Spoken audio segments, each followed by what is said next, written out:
Қайырлы күн Маңғыстау жастары, бүгін Ақшұқыр мектеп-лицейіне келдік. Үздік ауыл мектебіндегі жас мұғалім Марат Қанидың жұмыс барысымен танысатын боламыз.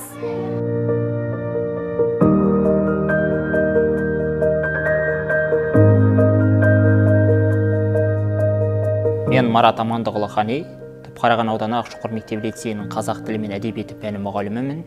2019 жыл Түркістан қаласында орналасқан Қожа Ахмет Яссауи атындағы Халықаралық Қазақ-Түрік университетін аяқтағалы бері осы білім ордасында қызмет атқарып келемін. Ақшұқыр мектеп-лицейі 2014 жылы ашылды. Осы 8 жылдың ішінде 5 рет республика бойынша үздік ауыл мектеп атанды. Мен осы мектепке келгенімді, жұмысқа тұрғанымда мақтан етемін, өйткені бұл мектепте жұмыс жасау, басқа әріптестермен селбесе жүріп, ақылдаса жүріп, олардың тәжірибесін алу, өзімнің теориялық білімімді одан әрі шыңдауыма бұрындық мүмкіндік беріп отыр.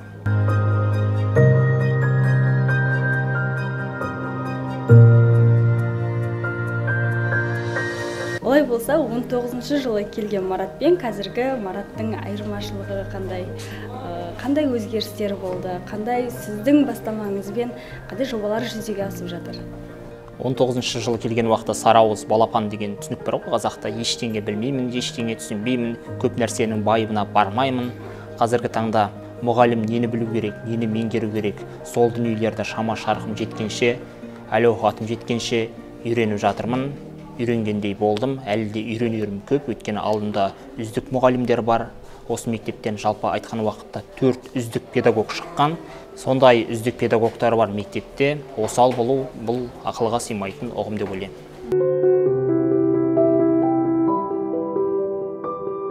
2020 жылы аяқ астынан елімізде төтенше жағдай жарияланып, сабақ процесінің барлығы онлайн форматқа көшкен болатын.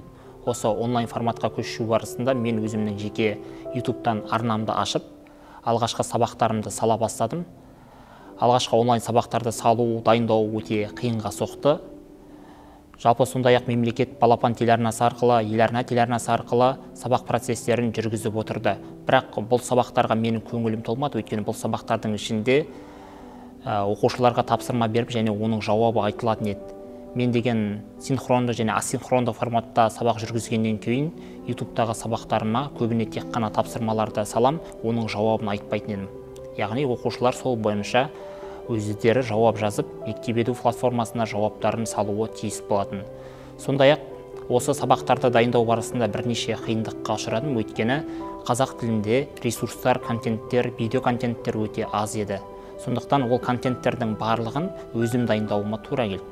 Онлайн сабағымды YouTube-қа салғаннан кейін ол сабақтардың барлығын республикадағы басқа әріптестерім де пайдаланды. Олардың тарапынан дайындаған сабақтарыма байланысты өздерінің жылы лебіздерін, пікірлерін, комментарий алаңдарында және кейбіреулері жекеме хабарласып білдіріп жатты. Дәстүрлі форматқа көшкеннен кейін оқушылармен біздің арамызда көптеген қиындықтар болды. Біз олармен түсінісе алмадық, оқушылар бізді түсіне алмады, өйткені олар 1,5 жыл бойы онлайн сабаққа, дайын материалдарға үйреніп қалды. Сондықтан теориялық тұрғыдан алған уақытта оқушылар біздің үйретіп жатқан дүниелеріміздің көбін меңгере алмады. Сондықтан біз барынша қолымыздан келгенше сабақта қызықты түсіндіруге тырыстық. Өкініштісі, жоғарыда сөздерімді айтқанымдай, оқушыларға көрсететін видео контенттер, ресурстар өте аз интернет кеңістігінде.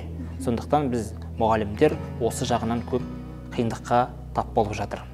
Жалпы өзімнің ұстанымым, қазақ мектептерінің барлығы бір ауысымды болу керек деп ойлаймын, өйткені оқушылар тек қана таңертең таңғы мезгілде ғана оқып, түстен кейін қосымша сабақтарға, үйірмелерге қатысу керек деген пікірдемін. Өйткені қазіргі таңда мектептерде оқушы саны сыймай отыр. Өйткені 800 орындыққа арналған мектепте қазіргі таңда 2000 оқушы оқып жатқан жайлары бар.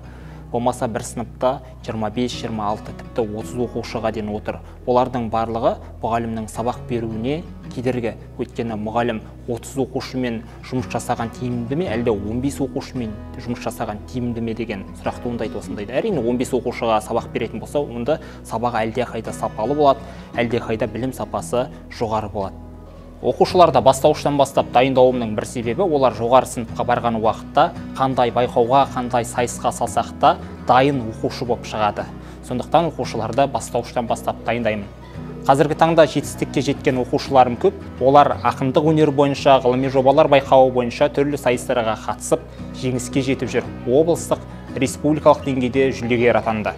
Мен сөзімнің соңын Міржақып Дулаттың мына бір өлең шумағымен аяқтағым келеді. Бұл өлең шумағы барша жастың, барша қазақ баласының ұранына айналса деген ойдамын. Мен біткен ойпаң жерге алас ағаш, емесмін жемесі көп тамаша ағаш, қалғанша жарты жаңқа мен сенікі, пайдалан қажетіңе жара салаш.